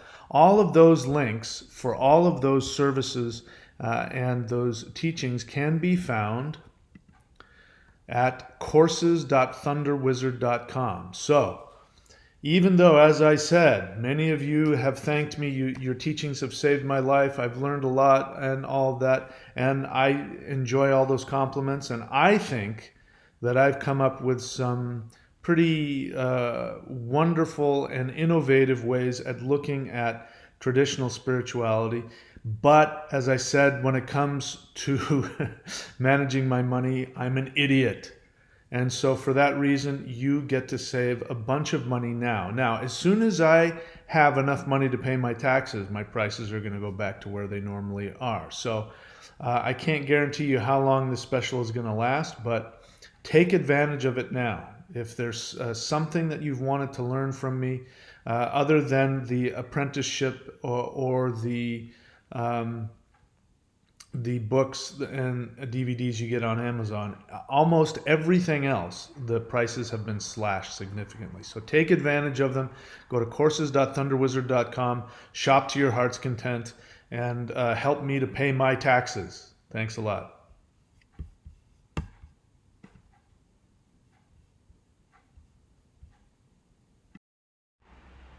All right, I'm back now. All right, so I do believe that I saw a couple of questions there, which I'll go ahead and take a look at. Wilhelmer, I think you asked me this already. Would you be interested in doing an interview with a woman who claims to be the reincarnation of Dayanara Saraswati? She has a movement called the Church of Entropy. I checked her out, and her channel didn't, if I remember correctly, didn't have a whole hell of a lot of views.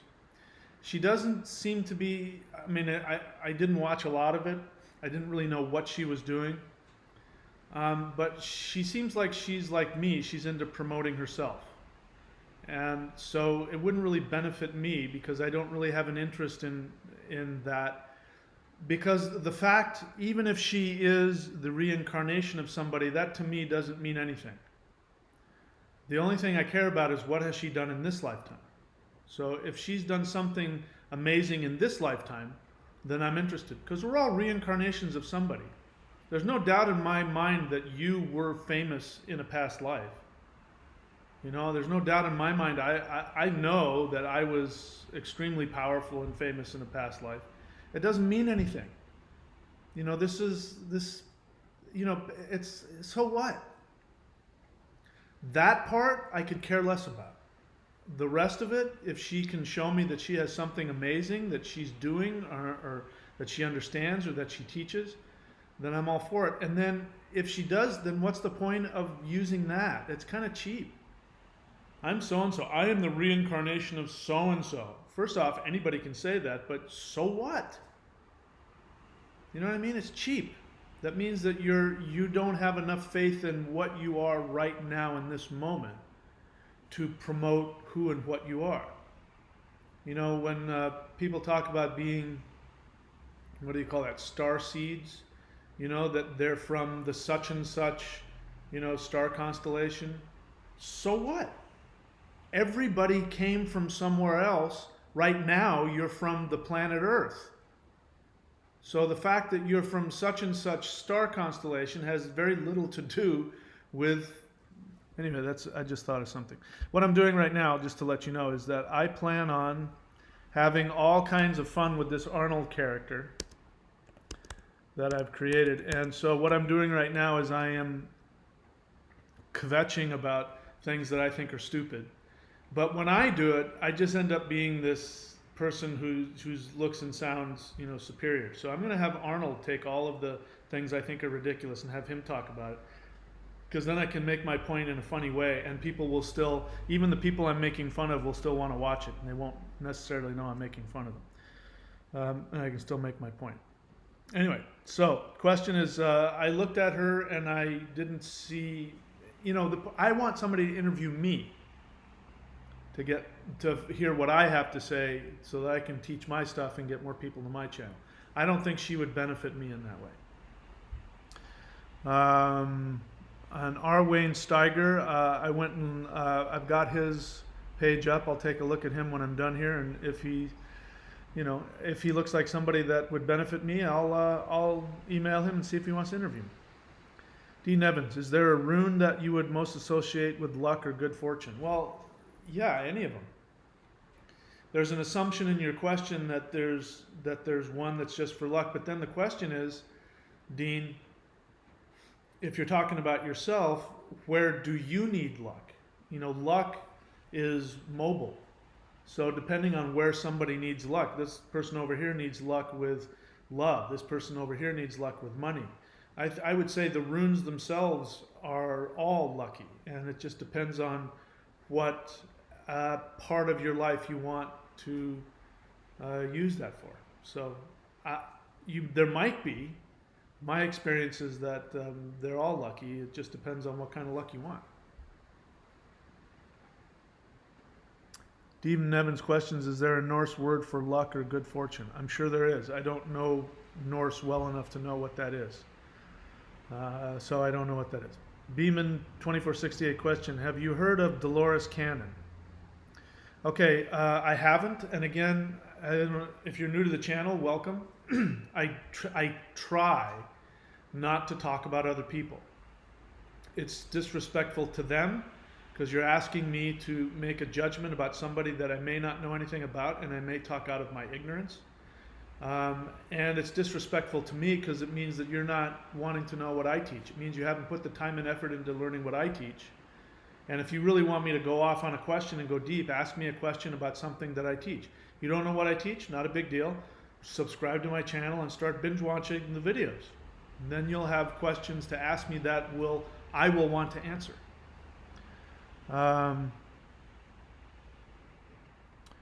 Yeah, okay, very good. All right, humming jaw. Yeah, there you go. That's right, humming jaw. Do you know what a humming jaw spirit is? Zeralath answered the question for Dean Evans, and thank you. I had forgotten all about that word, humming jaw. So a humming jaw is a luck spirit. It means your luck. And everybody supposedly has a humming jaw spirit. There's one historical account of some Vikings on a ship, and they're sitting there on the long voyage, and they're sort of looking out over the bow of the stern of the ship, and there's this woman walking on the water following the ship, and some guy says, "What is that?" And the other guy goes, "Oh, that's my humming jaw." And he goes, "What are you doing?" He goes, I don't want her anymore." He goes, "Can I have it?" He goes, "Yeah, you can have it." And so the other guy gets the other person's humming jaw spirit, the luck. But the luck comes from your family. It comes from your ancestors and your family. So if you want to, you can do shamanic journeys to draw your luck to you. Here's another historical scenario that happened. Back when Christianity was taking over Scandinavia. And Scandinavia, especially when you get further and further away from continental Europe, in like Iceland. Iceland took a really long time to convert to Christianity. But when that was happening, like the lords, the rich, the elites, who were, practiced their indigenous religion. In order to function in the rest of European society, they would have to convert to Christianity because they wouldn't be able to buy or sell and things like that. So a lot of them would just convert and basically sell out and throw their religion away and adopt the new one so that they could function and still be rich. And so there's one account of a Catholic priest, and this is probably like 1000 AD or something like that, about 1,000 years ago. And so he's going around with his holy water, and he's casting out the devils, and he's putting throwing the holy water onto the standing stones on the property and on the trees. And then that night, the landowner has this dream where his father and his grandfather and his other ancestors come to him and say, "Why are you getting rid of us? We're here to help you. What's wrong with you?" So that's a Hamingja. So I like the idea of doing a meditation to go back and maybe reconnect with those Hamingja spirits, which are your ancestral spirits.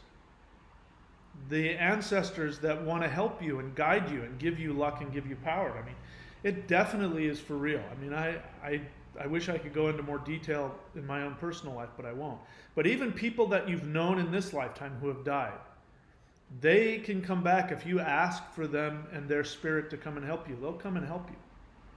So this is a Hamingja spirit. That's the idea of luck. That luck is going to be associated with your ancestral spirits that come and help you. All right, what else?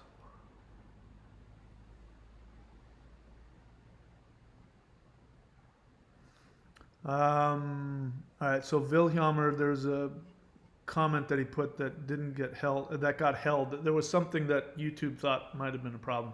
So you're telling me how tight she is with all these other people who have all these different, so I'll have to check them out, to be honest with you. My first feeling of the vibe is that I just don't know that there's, number one, they have any reason to interview me. And the other thing is the whole vibe of it so far turns me off. I don't know enough about it, but there's just something about it that's a little too weird and narcissistic. And again, that's just my first impression. This is why it's bad to ask me about other teachers. And that's not your fault. You didn't do that. But other people ask me about it because I'm just going to give you my personal experience of them. Anyway, I'll keep checking her out. But so far, it doesn't look like it's going to benefit me. So, and I don't think that I have anything they want either. But I'll check them out. Question: why does the world push Christianity and religion so much? To steer us away from the truth?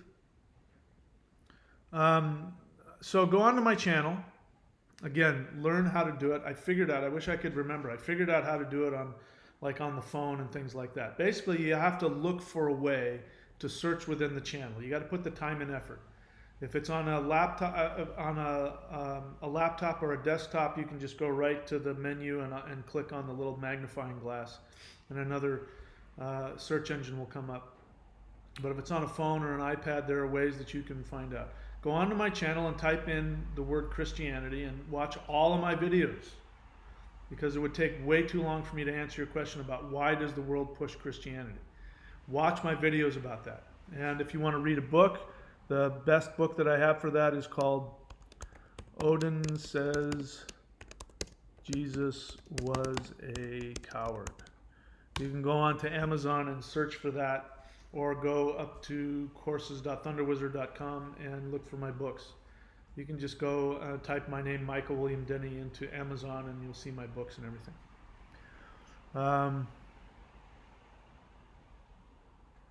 Yeah, Clock Silva. Again, it must be new. I only answer questions, but he says 3 of life and genetic codes. What is that? How is anybody supposed to know what that means?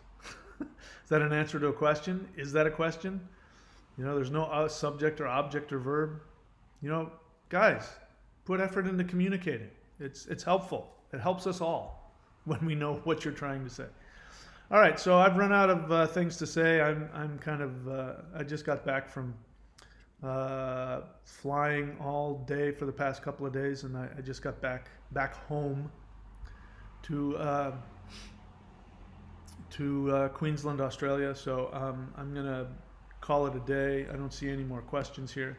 I'm not going to sell you any more stuff other than to say, go on to my links. Let me see. Let me get all of my links up here. So, links latest. Where is that? Do I want that one? Yeah, there we go. Links 3. So, thunderwizard.com. Go there, and one of the best ways to support the channel is to subscribe. At the lowest level of subscription, you get master shamanism courses. It's stuff that, very specific stuff, in depth. I mean, I put tons of videos in there. And then there's the manifestation mastery course, which is starting to phase out. And then actually I have to make some videos today for the next phase, which is the divine union of masculine and feminine, where we take all of these things and we go to the next level and learn to unify these two powers within us. And the power of masculine and feminine coming together is the power of creation. If you really want to master magic, if you really want to master your ability to intend your reality, subscribe to that. If you subscribe to that, you get access to all of the previous tiers and all of the knowledge in there. Courses.thunderwizard.com, all of my books, all of my DVDs, all of my streaming videos, all of my services, astrology readings, rune readings, personal consultations, counseling, all that. Subscribe and hit the bell button. Let's see if any other things have come up here. Nope. So David Ryan, again, if you're new to the channel, write the word question so I know you're asking a question. Write out a full question. Is it that painful to write out a full question with a subject and an object and a verb and be specific? How can the Vanir and mankind? How am I supposed to know what you're asking? Two most important things in life: pay attention and put effort. You did neither of those in that question. And I'm assuming your question is you really want to know something. So why wouldn't you put the time and effort to write out a whole question so that I can actually answer your question? The best I could do is try and guess what the hell you're talking about. Okay, you'll get a lot more out of life. Put the time in, make the effort. All right, pay attention and put the effort. All right, so that's it for me. Thank you, mein Freunds. And we'll have Arnold. There'll be a video of Arnold coming up soon because he's got a lot of things he's got to say. And I'm actually thinking one of these days to, if I were to interview like that woman that somebody suggested, he would do that and make it quite funny. But, I think I'm going to do that. I think I might create a whole show for him where he's interviewing people that I personally think might be a little bit dodgy. And we'll let Arnold put them on the hot seat, and I think that'll be hilarious. Anyway, I think I'm going to have a lot of fun with that. So I'm trying to hold back on that because I have a focus on this channel, and I want to continue to enjoy that, and we'll let Arnold creep in and get more powerful as time goes on. Looks like a question got in here. Question: what is the proper way to ask a question? I've made it really clear. You write the word question, write a whole sentence that has a subject, an object, and a verb. You're very clear. Don't assume that I know what you're talking about. Don't assume that I know that you're responding to something I said 5 minutes ago with the delay. Give me the respect of asking a whole question. Put the effort into asking an entire question, because without that, how am I going to get your question answered? And more important than that, put the time and effort when you're not on the live Q&A to watch my channel. The whole point of this is to get you to watch the channel and read my books, know what it is that I'm teaching. Then you'll have something specific to ask, which will make me want to go on and on and on for hours, which is the whole idea, right? You ask me a question about something you don't know, and then I will unpack it and show you and reveal to you, hopefully, things you've never seen before. So, make use of that. When people don't and treat this like, it's not that big of a deal, then I feel like they're not paying it, they're not caring about the teaching, and so that makes me unmotivated. You want to motivate me, right?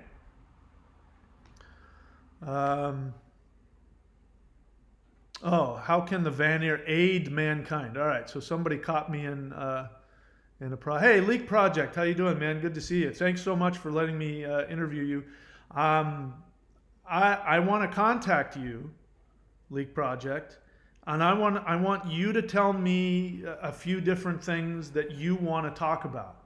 and I will let you come onto my channel and I will ask you about something that you're really interested in, and you can just go on and hip us to something cool. So yeah, I'll contact you if you're interested. I'd love to bring you on my channel and just have you be the guest on my channel.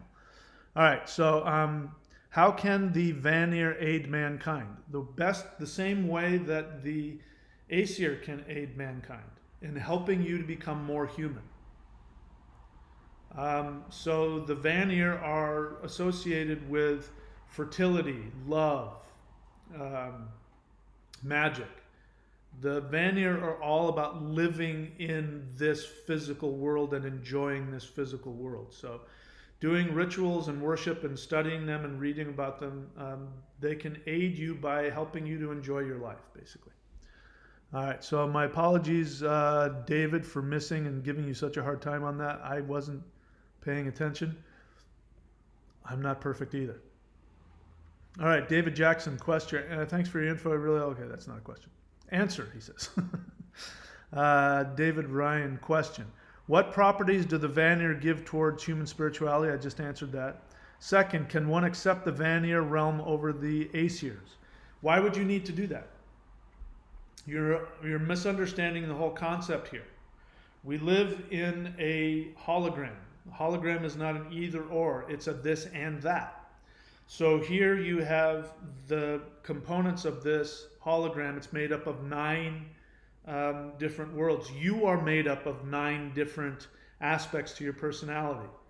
So why would you want one to beat out the other? You want a balance of the two. So your assumption is already coming from, and again, remember, everything is assumption. Everything. My ability to sit in this chair is based on the assumption that it will hold my ass in place and I won't fall through to the ground. If I didn't have that, I would have to stand up. And, like some people do at work, they have to stand up, for some reason. Maybe they have an assumption that chairs won't work. So your assumption that one would need or want to accept the Vanir over the Aesir, you say the Asias, I think that's your spell check came in there and changed Aesir to Asias. So the Aesir are not something you need to have, overcome. The Aesir represent your highest hopes, your greatest perfection. The Vanir represent your magical ability to live in 3-dimensional reality and get the most out of this world. You don't have to do an either or. You can have a preference if you want, but no matter how much you prefer the Vanir over the Aesir, it's not going to change the fact that you are an Aesir at you're an Os, Aesir is plural, you're an Os, you're a divine deity. Your soul is a celestial deity. Your soul is one of the Aesir. You didn't know that? The Vanir represent being fully human. So when you're here on Earth, so if you want to be more Vanir than Aesir, focus on your physical pleasure, your physical reality, physical magic.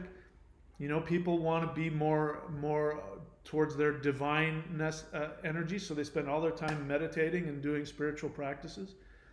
Why would you see what I mean? Get rid of that idea that one has to be different than the other. It's a balance. That was kind of what I was trying to make the point here in this video, is that this is a balance.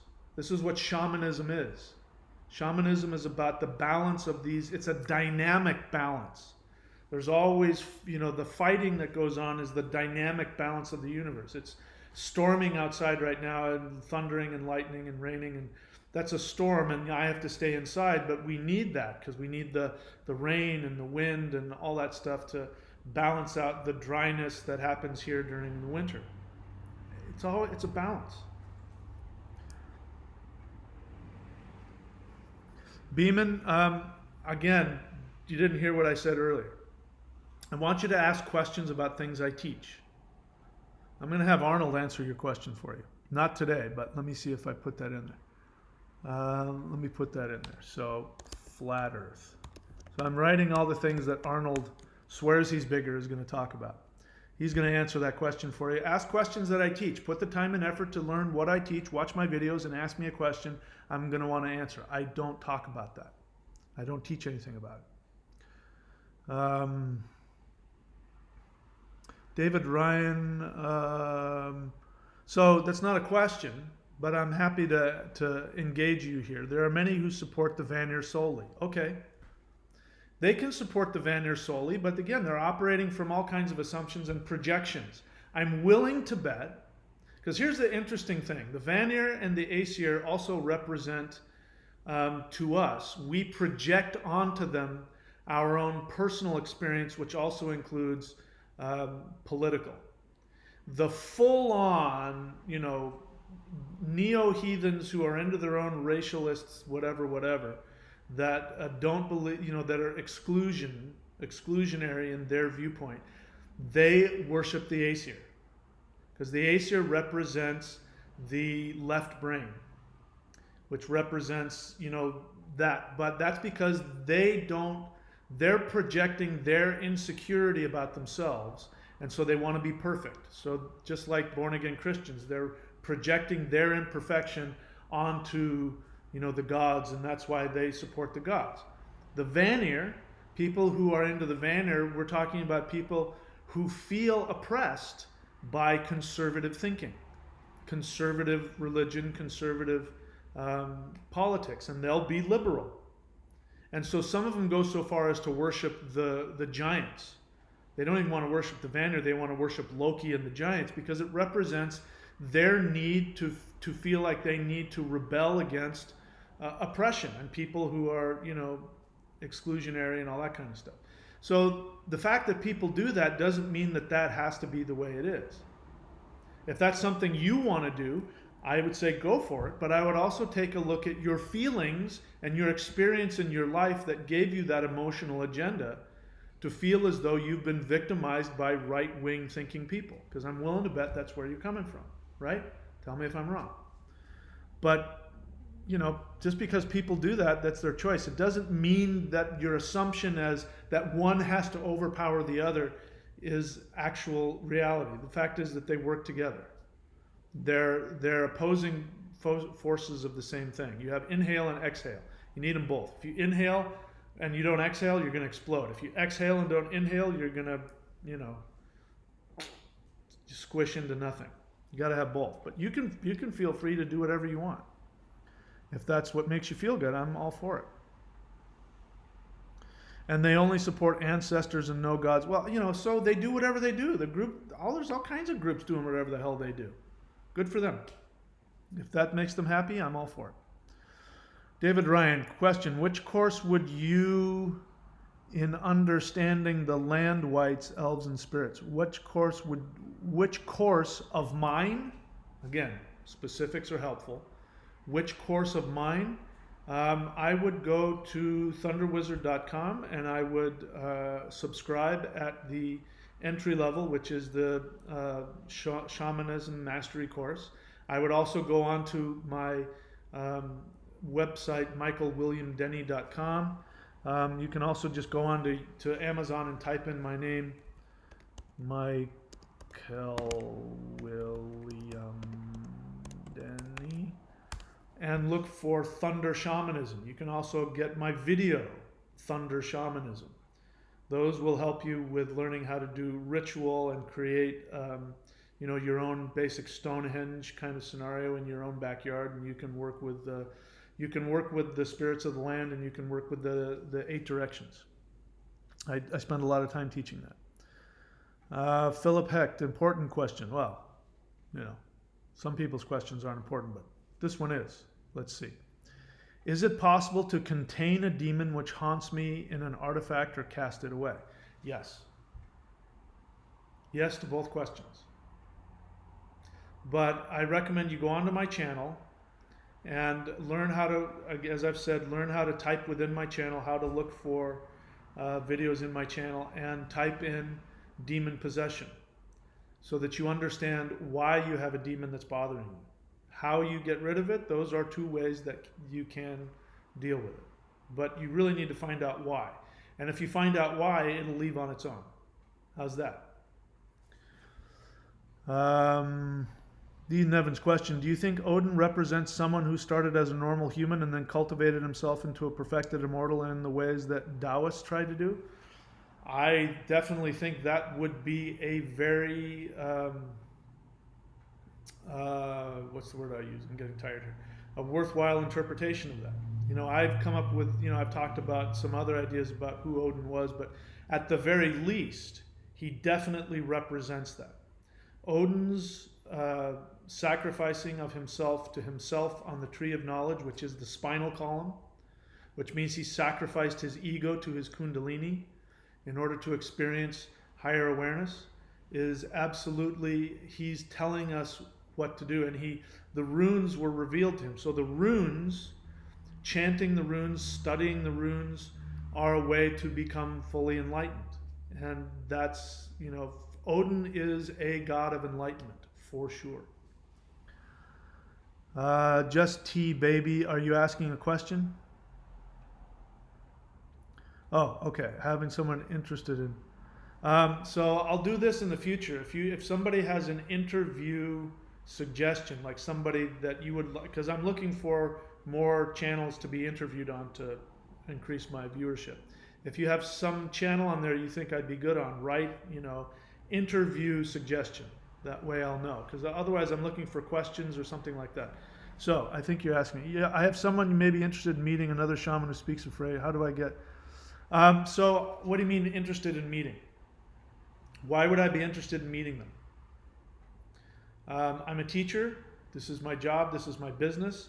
I get contacted all the time by people who say, hey, we should get together, man. And I don't have time for that. If they want to train with me, I'll teach them.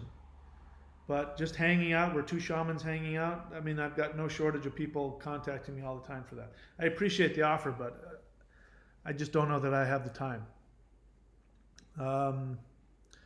Let's see, what else? It's an interview suggestion. All right, so give me their site or their link. You can do that in the YouTube comment section. You can do that there. That's how I like to interface with unless you're my client or my apprentice, I prefer that people leave comments in the video comment sections. And if you've got an email, I'll email you if I think that we have a connection or something like that. So you can put it here, or you can put it in the video comment section. So Tara Fair says search option is in the upper left corner on your YouTube channel page. On what device? Because that's not the case on all devices. And is that the search for YouTube, or is that the search for within somebody's channel? That's what I'm looking for. So it's not clear for me what you mean by that. Thank you for that, but I'm not sure what you're talking about there. All right, so as I said, I'm starting to fade here. I need to leave for the day. Here's another question, David Ryan. As Frey and Freyja are titles for Lord and Lady, that's not true. I know that's what you're taught, but that is not true. Absolutely. I talked about this. Go on my channel and watch the videos about Frey and Freyja. That is a modern myth. And it comes from the misunderstanding of language. It is an assumption. It's conjecture, but it's not based on the actual language. Frey and Freyja do not mean Lord and Lady. Frey, I've said it before, I'll say it again. Frey is the Germanic pronunciation of the very ancient Indo-European word for fertility, which is pra. Freyja comes from the Indo-European pra ja, which means fertility, feminine power. Praja. Ja means the feminine power of praja. It is the feminine, it's the masculine and the feminine. It's the power of fertility. They are the only, one of the only real twin flames in the universe. You have the power of fertility, you break it in half, and you have fertility, and then you have the feminine creative power of fertility. Freyja and Frey, pra and praja. So first, your assumption right off the bat is completely wrong. Here's the thing about questions. When somebody asks a question and then starts to lay out an assumption, What you're really trying to do is you're trying to force feed me your belief and then get me to co-sign something you believe in. So you don't mean anything by it, but I just have to show you that that's inaccurate. David Ryan, question is, Frey and Freja are titles for Lord and Lady, which they're not. Do we have any other name for the deities? Go on to michaelwilliamdenny.com, go on to courses.thunderwizard.com, and go to my books. In my books, I spell out, I talk about all the deities. I break their names apart in Indo-European, so you need to find out what they really mean. In other words, the fact that Indra and Thor are the same deity. In fact, it's the same word, but you can't tell by looking at it. I break that up. It means, again, if you're new to my channel, you need to be reading my books, you need to be watching my videos, you need to be educating yourself on what I teach so that you can ask intelligent questions. You're new to the channel, so you don't know any better, but go get educated. My books are invaluable resources, and there's information in there you won't find anywhere else, because I'm the only person that I know of that is taking scholarly information, language information, and then taking information that has been lost to our European ancestors that the Vedics still remember about the gods and about the names of the gods. But in order to learn that, you have to actually study with mantra masters and yogic masters who will bring out ancient wisdom that has been forgotten. I'm the only person I know of that's bringing it all together and putting it back into a scholarly fashion so that you can read it and understand it. The vast majority of neo-pagans and neo-heathens don't have a clue what they're talking about. It's not their fault. It's because it's been taken away from our ancestral knowledge, and they don't have the access to, those other Vedic masters, and they don't seek them out, so they don't find this stuff out. I've been putting it in my books. Read my books. If you're just coming on and watching my channel and my Q&As, you're getting this much of what's available to you and what I teach. Philip Hecht, again, pay attention. The two most important things in this life are to pay attention and to put effort. I don't think you paid attention to what I've been saying. You have to write the word question in order for me to see it. Otherwise, I might miss it. Should I contact that demon? No. I've given you directions already on what to do. So pay attention. If you're interested in learning this, pay attention. Stop screwing around. Stop screwing around. Pay attention. Go onto my channel, learn how to search within my channel, and watch the videos about demon possession. Find out why you have been possessed by a demon, if that's true. When you find out why, you'll know what to do, and it'll go away on its own. Stop asking me questions outside of my directions. If you want what I have, you got to do what I do. Pay attention, follow directions. This is true about everything I teach. If you pay attention and follow my directions to the letter, you will have results. If you keep asking me questions without following the first direction, I can't help you.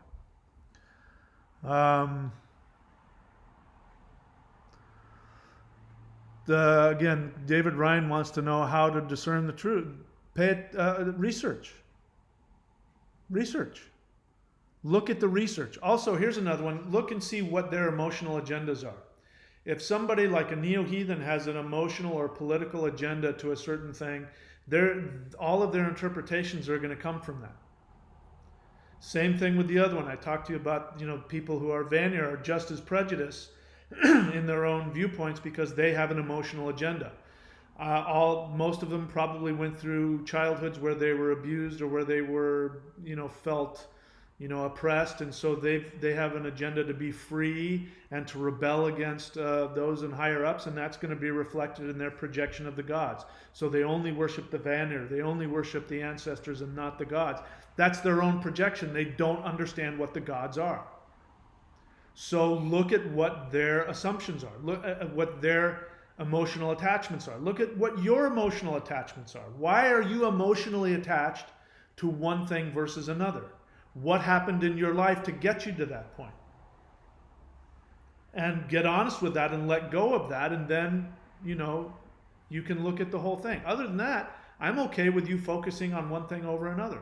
How do you know the truth? Put research in. This is what my channel and my books are all about. I believe that's what I've done. I believe that I'm a good, unbiased source for this stuff. So, read my books. All right.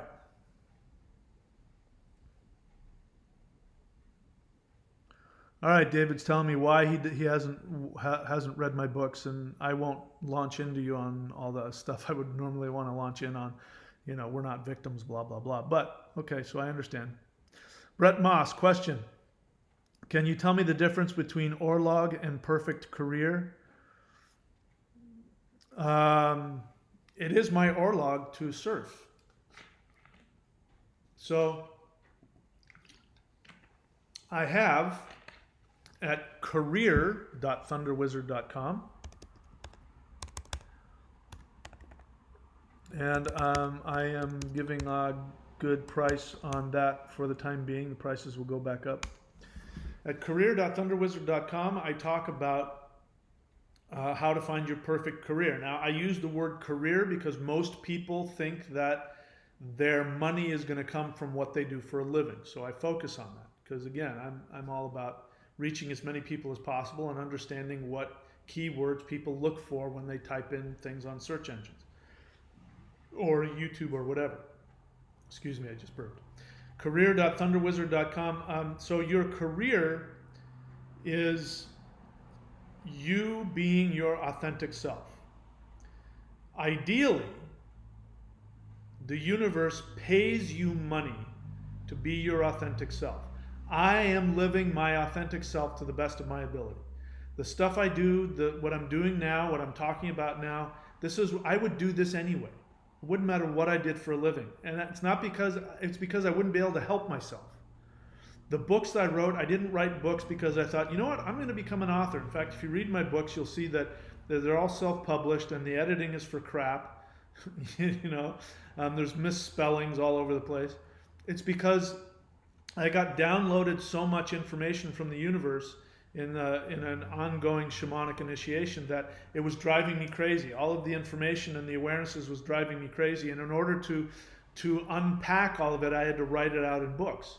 And so I published them just to get them out. But once I published a book, I'm done with it. I don't think about it anymore. I got it out of my system. My perfect career is me being my authentic self. Surfing is the greatest joy that I can have in this world. And I'm not the same. If I don't surf on a regular basis, I start to get cranky. You'll notice. I haven't surfed in a few days, so I'm a little cranky today. But, when I'm happiest is when I surf. So surfing connects me to my soul, which does what? Gives me more connection to the universe so I can do my job, which is to be my authentic self and share the truth. Your perfect career is to be your authentic self. The way you find out what your authentic self is, you got to find out what your joy is. So surfing and my career are the same thing. So how do you find that out? Read my book, The Shamanic Secret Commandment to a Perfect Life. Go on to Amazon and look that up, or go to courses.thunderwizard.com and look for that book, or look for books and then go get it. If you can master that little book, you will have answered your question, because when you follow your true soul's joy, not what you think you're supposed to do or what other people think you're supposed to do or any of that other garbage, and when you go after your true joy, you will run into resistance, either your own internal resistance or people in your life will pop up. You'll lose relationships. I was just talking with somebody yesterday, one of my apprentices, who is going through that. She's going after her true soul desire, her soul purpose, and she's starting to really achieve some success. And people in her life are up and leaving and coming at her, and that's going to happen. It's a reflection of your own internal resistance. So the idea that you find your joy and everything will be easy is not my experience. You find your joy, and then you have to work through all of the resistance that's going to come up internally and externally. I mean, do you think it was an easy choice for me to pack up and leave the United States and walk away from everything I ever knew and sell all my stuff and put it into a suitcase and bring a surfboard and to a country that I've spent almost no time in and just try to live here? Do you think that was an easy thing for me to do? There was a whole lot of fear and resistance, but I'm so happy I did it. I still don't know. I mean, I'm still on a tourist visa. In fact, I just went out of the country to keep my visa kosher. And I had to go, I didn't want to get on a plane and go to Auckland and come back. There's nothing in Auckland for me right now. that I had to leave the country. So I'm willing to do whatever it takes for me to have what I want. But I'm the happiest I've ever been, and I can feel that my channel's about to take off.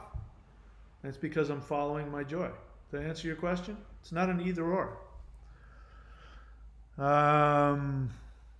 Okay, so you bought that course but was still unclear about the distinction. So read the book, The Shamanic Secret Commandment to a Perfect Life, and if you need to, get a private consultation with me. Listen, I have teachers I pay money to. I have a therapist that I talk to. I have teachers that I talk to. I pay them money to give me advice, to help me find out who I truly am. A brain surgeon cannot do brain surgery on themselves. So you're still stuck, give me a call. I can guarantee you, almost guarantee you, I can virtually guarantee you that if you give me an hour, I will help you find out what your true soul desire is. I can't guarantee you follow through on it. And I can only say it's a virtual guarantee because I can't, I can't actually, guarantee that that's going to happen. But so far, everybody I've talked to, if I have an hour, I'll be able to cut through all of your resistance and help you find out what you truly want to do and help you chart a course. You have to go do it. So that's the only thing I can say. You've got the course, you still don't know. It means that you've got unconscious conflict. You need my help. Give me a call. Listen, I don't want to do it. The truth is, I don't want. I just want to go and surf and hang out and watch Netflix and go and walk in the rainforest and all that kind of stuff.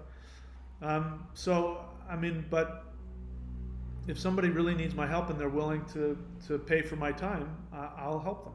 So if you want my help, I'll help you. All right, that's it. No more questions. I gotta go. I'm tired. I gotta relax. What are we doing here? I forgot. I have to go here. All right. Here's another one. You can also, on the video comment section, give Arnold suggestions on what spiritual subject he should talk about. I'm going to have so much fun with that Arnold thing. All right. That's it. All right, you guys. I talk to you later. Come on. What's wrong with you? Meditate. Be spiritual. Come on. All right. See you guys later.